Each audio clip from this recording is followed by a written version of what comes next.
What I also find puzzling, and in some ways I'm calling the second wave the 2611 of the health crisis, because through 2020, we reported from cremation grounds and burial grounds, and we did not have this pushback.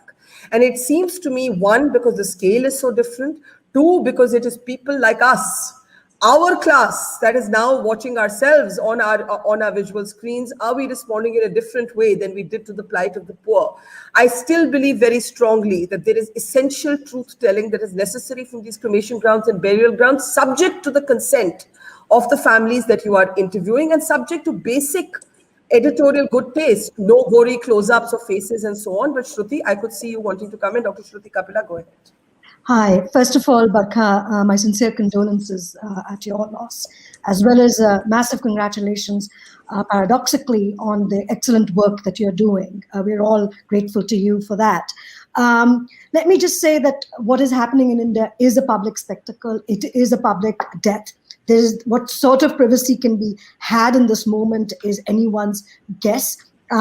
I do think that this question of the public death, and it's also very shocking to see that the government's priorities seem to be about managing the narrative, managing, as it were, the international coverage and the like. It is true that Americans who rarely ever step outside of their own country are headlining India day after day after day, which tells you that this is a global catastrophe, which can now not be ignored, or even the Americans who tend to be, as I said, incredibly introverted in their news reportage are not ignoring it. But I think this is not just a red herring to kind of start calling out on journalists like yourself that what you're doing is wrong. I think you're actually doing an incredibly important service.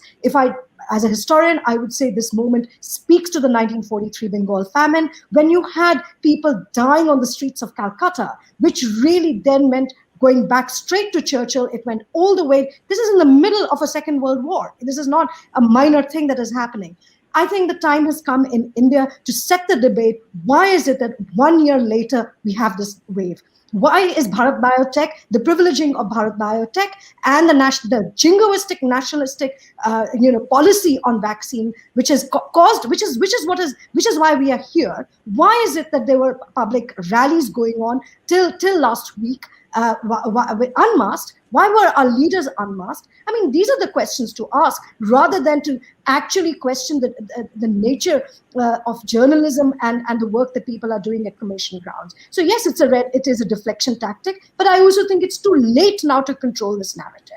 Even if it is out of bounds of Jaishankar's nous or anyone, because this is now a global story, and India's hard-won international standing has come undone thanks to this, what is after all a man-made crisis.